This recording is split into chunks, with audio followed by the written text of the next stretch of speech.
Good morning, students. So I am Vichitra Kumar, PGT Commerce. Today I'll teach you business study. So 11th class students, one thing I want to say you that still so many students haven't come for taking their mark sheet and not submitted fees also. So please send your parents to the school for taking mark sheet and for submitting the fees. And you have to clear this thing also that what subjects you will take, है ना? Which subjects you will take? You will take science or commerce, whatever it is. You have to clear it, है ना? You have to fill one form also, and there is a rule also. If you have got 65% in 10th class, in board class, then only you will get max science. Otherwise, you have to take biology or commerce or arts. अगर आपके 10th की marksheet में 65% या उससे ऊपर marks आए हैं तब आपको मैथ्स साइंस मिलेगा, नहीं तो आपको कॉमर्स या आर्ट्स लेना होगा. तो आप स्कूल आके एक बार फॉर्म भरिए, कंफर्म कीजिए. जिसने मार्कशीट नहीं ली है वो अपनी मार्कशीट लेकर जाएं, अपनी फ़ीस जो आपकी बची हुई है वो सबमिट करें. तो मैं आपको आज 11th क्लास बिजनेस स्टडी का फर्स्ट चैप्टर पढ़ा रहा हूँ. इस फर्स्ट चैप्टर में इसको बेसिक कॉन्सेप्ट्स में गिनते हैं. इसको बेसिक कॉन्सेप्ट ऑफ बिज़नेस कहा जाता है. ठीक है, evolution and fundamentals of business, ये आपका चैप्टर नंबर 1 यहाँ से स्टार्ट हो रहा है, जिसमें आपको बिज़नेस के बारे में पूरा बताया जाएगा कि कैसे बिज़नेस बना, कैसे उसकी स्टार्टिंग. देखिए, बिज़नेस कोई आज की बात नहीं है. आज आप ऐसा सब्जेक्ट उसे पढ़ रहे हैं वो अलग बात है, लेकिन बिज़नेस तो जब से ये हमारा क्या कहना चाहिए सबसे पुराने सभ्यताएं हैं या जो भी हैं, जब से हमारा जीवन काल स्टार्ट हुआ है लोगों का, तब से वो बिज़नेस कर रहे हैं, है ना. तो बिज़नेस के बारे में हम आज पढ़ेंगे कि आखिर बिज़नेस होता क्या है. पहले लोग जब मनी नहीं चलता था, बार्टर सिस्टम होता था जिसमें चीज़ के बदले चीज़ लिया जाता है. जैसे किसी के पास गेहूं है, किसी के पास चावल है, तो वो अपना चावल दे देता था और उससे गेहूं ले लेता था. Barter system. बिज़नेस तब भी था बार्टर सिस्टम जब था, जब मनी नहीं था. फिर मनी आ गया. मतलब बिज़नेस तो शुरू से ही है, जब से जहाँ तक का हमारे पास इतिहास में रिकॉर्ड अवेलेबल है तब से बिज़नेस है. ठीक है, तो आज हम इसी के बारे में पढ़ेंगे. तो बिज़नेस में सबसे पहले आपको दो चीज़ें समझनी होगी कि इकोनॉमिक एक्टिविटी क्या है और नॉन इकोनॉमिक एक्टिविटी क्या है. इकोनॉमिक एक्टिविटी किसको बोलते हैं? For the purpose of earning money. जो पैसा कमाने के लिए काम किया जाता है, प्रॉफिट कमाने के लिए काम किया जाता है, उसको क्या कहते हैं? इकोनॉमिक एक्टिविटी, है ना. जैसे बाज़ार में जितनी दुकानें हैं वो लोग प्रॉफिट कमाने के लिए अपना बिजनेस करते हैं, तो ये सब क्या है? इकोनॉमिक एक्टिविटी है. टीचर स्कूल में पढ़ा रहा है, बदले में सैलरी लेता है, इकोनॉमिक एक्टिविटी है. डॉक्टर पेशेंट को देख रहा है, बदले में फ़ीस लेता है, इकोनॉमिक एक्टिविटी है. यानी हर वो एक्टिविटी जिसका पर्पस अर्निंग मनी यानी पैसे कमाना होता है उसको क्या बोलते हैं? Economic activity. Business, profession, employment, ये तीनों इकोनॉमिक एक्टिविटी में आ जाते हैं. बिजनेस यानी गुड्स बेचना, खरीदना, ये बिज़नेस हो गया. सर्विसेज यानी कोई काम करके देना. जैसे टीचर ने कुछ बेचा नहीं, काम करके दिया, आपको सिखाया. डॉक्टर ने आपका इलाज किया, फ़ीस ली, तो ये सर्विसेज हैं. और एम्प्लॉयमेंट में हम किसी दूसरे के यहाँ नौकरी करते हैं, वो जो काम कहेगा वो काम हमको करना होगा, बदले में वो हमको वेजेस या सैलरी देगा, इसको एम्प्लॉयमेंट कहते हैं. तो बिज़नेस, प्रोफेशन, एम्प्लॉयमेंट, ये तीनों चीज़ें इकोनॉमिक एक्टिविटी में आती हैं. क्यों? क्योंकि इनको किया जाता है पैसा कमाने के लिए. फिर है non economic activity. Non economic activity क्या होती हैं? जिनको पैसा कमाने के पर्पस से नहीं किया जाता है. पर्पस कुछ भी हो, love, affection, social service, patriotism यानी देशभक्ति, फ्रेंडशिप, कोई भी ऐसा काम जो पैसा कमाने के लिए आप नहीं कर रहे हैं वो कहलाएगा नॉन इकोनॉमिक एक्टिविटी. जैसे आप किसी पर्सन को लिफ्ट दे रहे हैं तो वो आपने पैसा कमाने के लिए नहीं किया, तो वो क्या कहलाएगा? नॉन इकोनॉमिक एक्टिविटी, है ना. तो ऐसा कोई भी काम जो आप मनी कमाने के लिए नहीं कर रहे हैं वो सब नॉन इकोनॉमिक एक्टिविटी में आ जाएगा. तो एक्टिविटी दो तरह की होती है, economic and non economic activity. ठीक है, अब इसी इकोनॉमिक एक्टिविटी में आगे हम बिज़नेस के बारे में समझेंगे. बिज़नेस, प्रोफेशन, एम्प्लॉयमेंट, ये तीनों चीज़ें आपको अलग अलग समझनी होगी. तो पहली चीज़ हम बिज़नेस के बारे में समझेंगे कि आखिर बिज़नेस होता क्या है. बिज़नेस का सीधा मीनिंग होता है कीपिंग योर सेल्फ बिजी. इसमें दो शब्द हैं, busy plus ness, business. Keeping your self busy is called business. लेकिन ये डेफिनेशन क्लियर नहीं है, अपने आप में अधूरी है. तो मैं आपको डेफिनेशन बता रहा हूँ लेविस एच हेने की दी हुई.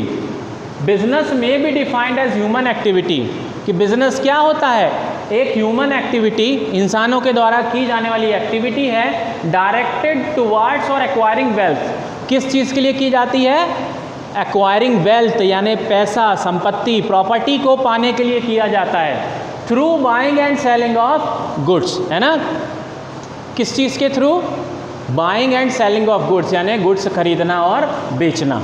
ये डेफिनेशन थोड़ी सी नैरो माइंडेड है, इसमें सर्विसेज नहीं काउंट है, सर्विसेज भी आएंगी, है ना। लेकिन जब सर्विसेज काउंटेड हो जाएंगी तो वो फिर कहाँ पहुँच जाएगी, फिर वो प्रोफेशन में भी आ जाएगी, है ना।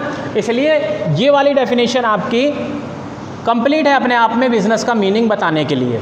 तो बिजनेस एक एक्टिविटी है, ह्यूमन एक्टिविटी। देखिए सब definition, business is may be defined as human activity directed towards or acquiring wealth through buying and selling of goods. Lewis H Haney की ये डेफिनेशन दी है कि बिजनेस का मतलब होता है ह्यूमन एक्टिविटी जिसके थ्रू हम पैसा कमाते हैं, है ना।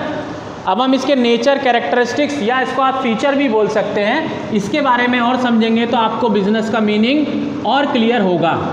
पहले आप ये समझ लीजिए कि नेचर, फीचर या कैरेक्टरिस्टिक्स किसको बोला जाता है।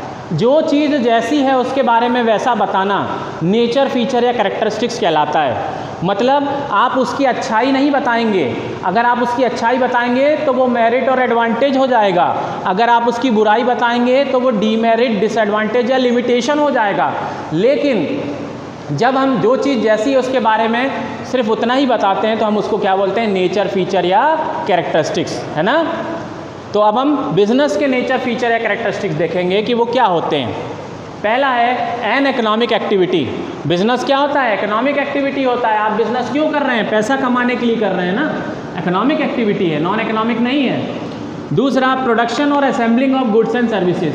बिजनेस में हम करते क्या हैं, हम प्रोडक्शन यानी गुड्स या तो प्रोड्यूस करते हैं, खुद बनाते हैं, या असेंबलिंग यानी दूसरे से खरीदते हैं और उसको आगे बेचते हैं, है ना। देन सेल और exchange of goods and services, यानी सेल और एक्सचेंज का मतलब होता है बदलना या बेचना। तो जो प्रोडक्शन वाला भी मैंने आपको पॉइंट बताया, उसी की अगली स्टेप क्या होती है, उस माल को बेचना। तो इसमें हम गुड्स को खरीदते बेचते हैं। फोर्थ है dealing in regular basis. Business किसको कहते हैं, जो आप लगातार करें, रेगुलर बेसिस पे करें। जैसे मान लो एक पर्सन ने साल में एक ज़मीन खरीद के बेच दी, तो हम उसको प्रॉपर्टी डीलर नहीं बोलेंगे, रियल एस्टेट एजेंट नहीं बोलेंगे। क्यों नहीं बोलेंगे, साल भर में एक बार बस आपने एक प्लॉट खरीद के बेच दिया तो आप प्रॉपर्टी डीलर नहीं बन गए। आप कंटिन्यूसली उस काम को कीजिए। जैसे मार्केट में दुकानें खुलती हैं तो वो रोज़ अपनी दुकान खोलते हैं, रोज़ सामान बेचते हैं। तो जो काम रेगुलर बेसिस पर लगातार किया जाता है वो बिजनेस में काउंट किया जाता है। जो साल में एक आध बार आप कर देते हैं उसको बिजनेस में काउंट नहीं किया जाता है। तो रेगुलर बेसिस होना ज़रूरी है।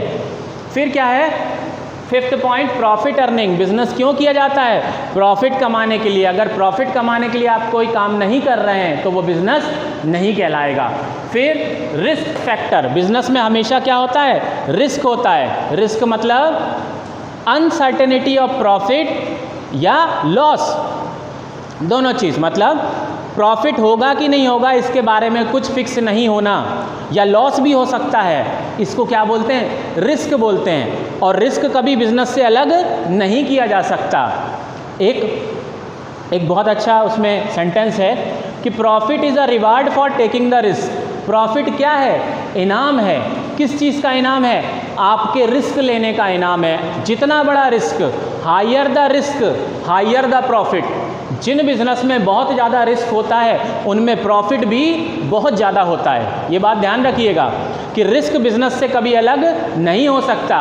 Profit is a reward for taking the risk. Profit आपको होता ही तभी है क्योंकि आपने रिस्क लिया। और higher the profit higher the gain, जितना बड़ा higher the risk higher the gain, जितना बड़ा आपका रिस्क होगा उतना ही बड़ा आपका प्रॉफिट भी होगा। तो रिस्क कभी बिजनेस से अलग नहीं हो सकता। आप इंश्योरेंस वगैरह करवा के उसे कम कर सकते हैं लेकिन अलग नहीं कर सकते, ये बात ध्यान रखिएगा। तो रिस्क हमेशा होता है बिजनेस में। रिस्क का मतलब क्या है, अनसर्टेनिटी ऑफ प्रॉफिट। फिर सेवंथ है लीगल। लीगल यानी कानूनी रूप से अलाउ होना चाहिए। अगर 4 लोग मिलकर चरस गांजा बेच रहे हैं तो ये सब चीज़ें उसमें होंगी, इकोनॉमिक एक्टिविटी, प्रोडक्शन, सेल्स, ये सारी पॉइंट होंगी, लेकिन ये 7th पॉइंट उसमें नहीं है, लीगल वाला, गैर कानूनी है, इसलिए उसको बिजनेस नहीं कहेंगे। कानून उसकी परमिशन दे रहा हो तभी उसको हम बिजनेस बोलेंगे, ठीक है। तो ये लीगल भी होना चाहिए। लीगल का मतलब है कानूनी रूप से आप उसको परमिशन दी गई है ना। तो ये नेचर एंड कैरेक्टरिस्टिक्स हैं, देख लीजिए आप लोग। इकोनॉमिक एक्टिविटी होती है, इसमें हम गुड्स एंड सर्विसेज बनाते हैं, गुड्स खरीदते बेचते हैं, रेगुलर बेसिस पर काम किया जाता है, प्रॉफिट अर्निंग के पर्पस से होता है, इसमें रिस्क फैक्टर होता है, और ये लीगल होता है, यानी कानूनी रूप से उस बिज़नेस को करना अलाउ होता है। तो ये कुछ पॉइंट होते हैं बिजनेस के। ये अगर पॉइंट किसी चीज़ में अवेलेबल हैं, ये 7 पॉइंट, तो हम उसको क्या बोल देंगे, बिजनेस बोल देंगे, ठीक है। अब ऐसे आगे इसी में ऑब्जेक्टिव्स ऑफ बिजनेस भी दिए हैं। चलिए मैं आपको ऑब्जेक्टिव्स बताता हूँ कि बिजनेस क्यों किया जाता है। बिजनेस ऑब्जेक्टिव, अब बिजनेस ऑब्जेक्टिव में 3 तरह के ऑब्जेक्टिव होते हैं, economic objective, social objective and human resource development objective. Objective का मतलब क्या होता है, किसी काम को क्यों किया जाता है, वो उसका ऑब्जेक्टिव कहलाता है। ऑब्जेक्टिव को हम एम, गोल, टारगेट भी कह सकते हैं, ठीक है। तो एम, गोल या टारगेट बिजनेस का क्या होता है। जैसे आप पढ़ाई क्यों कर रहे हैं, इसका ऑब्जेक्टिव क्या है, तो इसका ऑब्जेक्टिव सीधा सा है कि आप फ्यूचर में एक अच्छी पोस्ट पाना चाहते हैं, चाहे गवर्नमेंट की, या आप बिजनेस में अच्छा प्रॉफिट कमाना चाहते हैं, नाम कमाना चाहते हैं, तो आप इस पर्पस को लेकर पढ़ाई कर रहे हैं, तो ये आपका ऑब्जेक्टिव हो गया, है ना, कि आप क्यों पढ़ाई कर रहे हैं। तो कोई भी काम जिसका जवाब क्यों होता है, कि क्यों उस काम को किया जा रहा है, वो उसका ऑब्जेक्टिव, एम, गोल या टारगेट, ये किसी भी नाम से पूछा जा सकता है, कहलाता है। तो इसमें बिजनेस के ऑब्जेक्टिव में 3 ऑब्जेक्टिव्स हैं मेनली। बिजनेस ऑब्जेक्टिव्स, इसी को एम, गोल या टारगेट भी बोल सकते हैं। तो इसको मेनली 3 हेडिंग्स में बांटा जाएगा, जो कि होती है इकोनॉमिक ऑब्जेक्टिव, दूसरा होता है सोशल, मतलब रिलेटेड टू सोसाइटी, और तीसरा होता है ह्यूमन रिसोर्स। ह्यूमन रिसोर्स मतलब जो लोग हमारे यहाँ काम कर रहे हैं वो क्या है, हमारे रिसोर्सेस हैं। कौन से रिसोर्सेस हैं, ह्यूमन रिसोर्सेस हैं। हर कंपनी में एक अलग डिपार्टमेंट होता है जिसको हम HR डिपार्टमेंट यानी कि ह्यूमन रिसोर्स डिपार्टमेंट कहते हैं, जिनका काम ये होता है कि जहाँ पोस्ट खाली हो, ज़रूरत हो लोगों की, वहाँ पर लोगों का अपॉइंटमेंट किया जाए, है ना। पर्सन से, स्टाफ से रिलेटेड सारी चीज़ें HR डिपार्टमेंट यानी ह्यूमन रिसोर्स डिपार्टमेंट में होती हैं। तो ये 3 ऑब्जेक्टिव मेनली बिजनेस के होते हैं। इसमें एक पहला होता है इकोनॉमिक ऑब्जेक्टिव। इकोनॉमिक ऑब्जेक्टिव में क्या करते हैं हम, भाई प्रॉफिट कमाना है, मार्केट में शेयर यानी हमारा माल भी बिके, इनोवेशन, नया नया कुछ, इनोवेशन का मतलब क्या होता है, कुछ नया प्रोडक्ट बनाना, कुछ नया सोचना, कुछ नया करना, इनोवेशन। प्रोडक्टिविटी बढ़े, फिजिकल एंड फाइनेंशियल रिसोर्सेज यानी हमारी बिल्डिंग, हमारे एसेट और हमारा पैसा बढ़े, ये सब इकोनॉमिक होते हैं। सोशल मतलब क्या होता है, रिलेटेड टू सोसाइटी। सोसाइटी का ध्यान रखना बिजनेस में बहुत ज़रूरी है। अगर आप ऐसा कोई काम करेंगे जिसका अपोजिशन सोसाइटी करेगी तो आप उस बिज़नेस को नहीं कर पाएंगे। और गवर्नमेंट ने भी सख्त रूल बना के रखे हैं, ऐसी कोई भी एक्टिविटी जिससे समाज को नुकसान हो वो उसको चलने नहीं देगी। तो आपको समाज का ध्यान रखना ज़रूरी भी है और मजबूरी भी है। इसलिए बिज़नेस के सोशल ऑब्जेक्टिव भी होते हैं कि आप सोसाइटी का ध्यान रखिए, लोगों को आप प्रोडक्ट बेच रहे हैं, लोगों को सर्विसेज दे रहे हैं, उनसे आप प्रॉफिट कमा रहे हैं, उनसे आप फीस ले रहे हैं, तो उन लोगों का ध्यान रखना आपकी मोरल ड्यूटी है। और साथ में गवर्नमेंट ने भी बहुत सारे रूल बना के रखे हैं, नहीं ध्यान रखेंगे तो ज़बरदस्ती गवर्नमेंट आपसे ध्यान रखवा लेगी, नहीं तो आप बिज़नेस नहीं कर पाएंगे। अभी आप देख रहे हैं ना, चाइनीज़ प्रोडक्ट बिकना बंद हो गए हैं, तो ये क्या हुआ है, समाज ने उसका विरोध कर दिया है। तो सोसाइटी अगर किसी बिज़नेस का विरोध कर देगी तो वो बिज़नेस नहीं चल पाएगा। तो आपको समाज का भी ध्यान रखना है, और वो सारे के सारे काहे में आ जाते हैं, सोशल ऑब्जेक्टिव में आ जाते हैं। जैसे अच्छी क्वालिटी का माल देना, सही रीज़नेबल प्राइस रखना, सही तरीके से बिज़नेस करना, एम्प्लॉयज़ का भला करना, पॉल्यूशन को कंट्रोल रखना, ये सब चीज़ें। फिर है ह्यूमन रिसोर्स, ह्यूमन रिसोर्स में मतलब जो लोग हमारे यहाँ काम कर रहे हैं उनसे रिलेटेड भी कुछ ऑब्जेक्टिव होते हैं। गुड वर्किंग कंडीशन, यानी जो फैक्ट्री है, जहाँ ऑफिस है, जहाँ काम कर रहे हैं वहाँ साफ़ सफाई हो, प्रॉपर एग्जॉस्ट फैसिलिटी हो, साफ़ सुथरा पानी मिले, अच्छी कैंटीन हो। गुड वर्किंग कंडीशन, उनके काम करने की जगह अच्छी हो, प्रॉपर सिक्योरिटी हो, सेफ्टी हो, ट्रेनिंग दी जाए उनको, है ना, डेवलपमेंट किया जाए। बाकी आगे मैं आपको समझाऊंगा कि ट्रेनिंग और डेवलपमेंट में क्या फ़र्क है। तो इस टाइप से जो एम्प्लॉयज़ के वेलफेयर के लिए ऑब्जेक्टिव होते हैं वो सब ह्यूमन रिसोर्स डेवलपमेंट ऑब्जेक्टिव में आ जाते हैं। ठीक है, अब आप लोग अपने नोट्स बनाना तैयार करिए, एक कॉपी बनाइए, उसमें नोट्स लिखना तैयार कीजिए। बहुत जल्दी स्कूल में आपसे नोट्स मंगाए जाएंगे, चाहे उनकी फ़ोटो खींच के मांगी जाए या कॉपी सबमिट कराई जाए, जैसा भी है।